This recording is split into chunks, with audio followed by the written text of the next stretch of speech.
Alright, so we're going to make an op art design.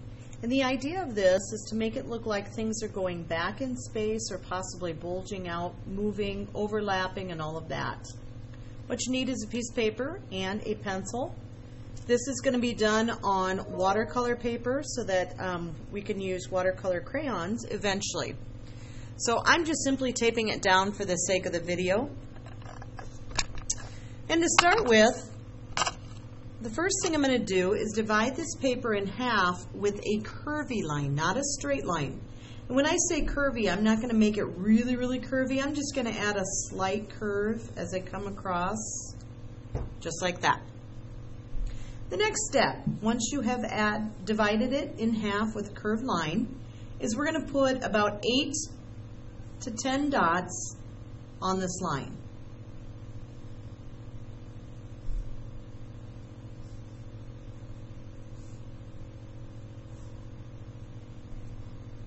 Alright, so I believe I have 9 dots. Once you have your dots down, we are then going to connect them with a loop. You may want to draw a little lighter than what I am currently doing. I just want it to be visible on the camera. You notice that my loops are not exactly the same. They don't have to be. So I'm going to run this off the paper on the edges too. Now the next step after we do this is I'm going to concentrate on one of these looped areas.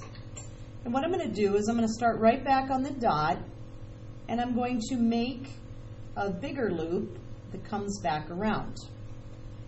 I'm going to continue. I'm going to start where the previous line was. And I'm going to end on the other side of that line. You can get bigger. You can also get smaller, although I would keep these pretty good size for when we shade them. I'm even going to decide to make this one skinnier here, but wider on this side. And you'll notice that what that's doing is it's actually going to make it look like it's moving in a right direction, in the right direction. So I can continue with that.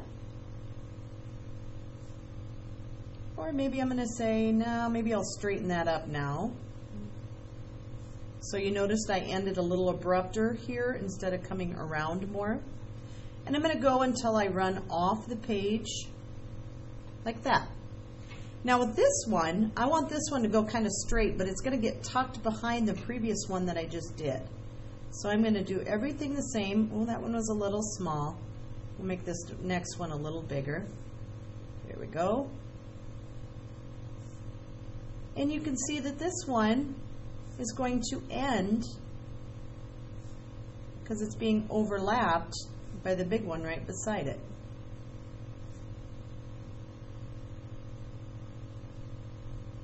And I think I'll leave that one for now because I might just have this one kind of overlap that one too. We'll see how it turns out. So again, as you do these loops, you do not want them to be too close together, the loop from the previous one.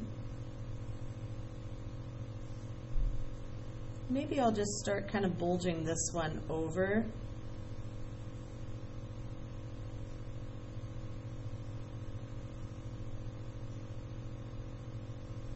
We can start taking over that previous one.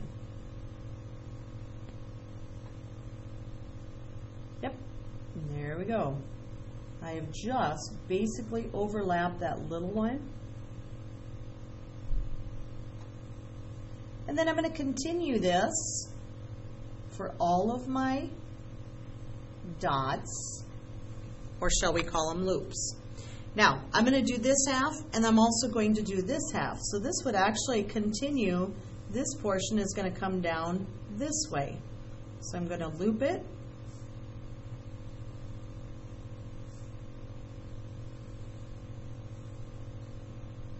And you can see I'm starting to turn it again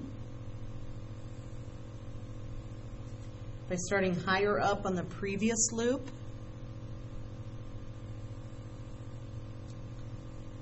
and ending a little further down. So I started here, ended a little further down, trying to get it to really start to curve around. Now once you feel like you have the gist of this, that you really have an idea of how things are moving, you don't have to do this entire thing in pencil before you start with the permanent marker.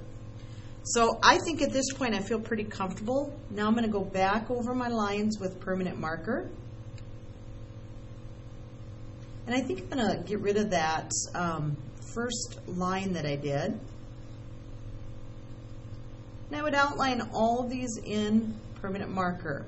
And at some point I'm going to say, hey, I've got them all outlined. I'm going to go ahead and just continue drawing.